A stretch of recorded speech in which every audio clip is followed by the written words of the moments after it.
அரசு நிகழ்ச்சிகளில் பங்கேற்பதற்காக நாகை சென்றுள்ள துணை முதலமைச்சர் உதயநிதி ஸ்டாலின் அவர்கள் தற்பொழுது நாகையில் அரசு பாய்மர படகு பயிற்சி மையத்தை திறந்து வைக்கிறார். அது தொடர்பான அந்த காட்சிகளை பார்த்து கொண்டிருக்கிறோம். ராயல் மெட்ராஸ் யாச் கிளப் தமிழக அரசுடன் இணைந்து தொடங்கி இருக்கக்கூடிய இந்த பயிற்சி மையத்தினை துணை முதலமைச்சர் உதயநிதி ஸ்டாலின் அவர்கள் திறந்து வைத்தார். அது தொடர்பான அந்த காட்சிகளை பார்த்து வருகிறோம்.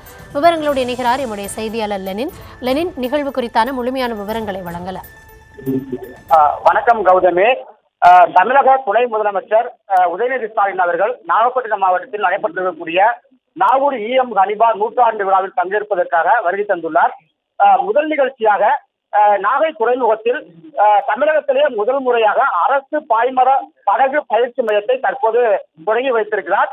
தமிழ்நாட்டில் சென்னை உள்ளிட்ட பெருநகரங்களில் தனியார் நிறுவனங்கள் பாய்மர பயிற்சி மையங்கள் செயல்பட்டு வருகிறது. ஏழைகளுக்கு எட்டாசனையாக இருந்த இந்த பாய்மர பயிற்சி மையத்தை இலவசமாக தொடங்க ராயல் மெட்ராஸ் யாட்சி கிளப் முன்மொழிவை அரசுக்கு வழங்கியது. அதனைத் தொடர்ந்து மீனவர்கள் அதிகம் உள்ள நாகை மாவட்டம் அதற்காக தேர்ந்தெடுக்கப்பட்டு அதற்கான தொடக்க விழா இன்று நடைபெற்றது. நாகை துறைமுகத்தில் அமைக்கப்பட்டுள்ள பாய்மர படகு பயிற்சி மையத்தை தமிழக துணை முதல்வர் உதயநிதி ஸ்டாலின் இன்று தொடங்கி வைத்தார். தொடர்ந்து இன்று புதிதாக இணைந்த 5 சிறுவர்களுக்கு முதற்கட்ட பயிற்சியும் கொடியசைத்து தொடங்கி வைத்து மாணவர்களுக்கு வாழ்த்து தெரிவித்தார்.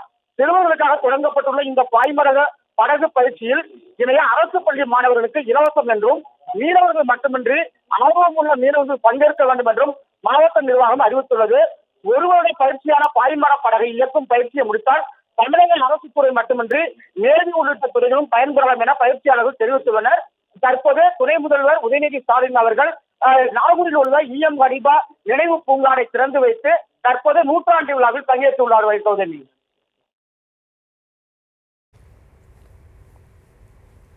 உங்களுடைய விவரங்களுக்கு நன்றி லெனின்.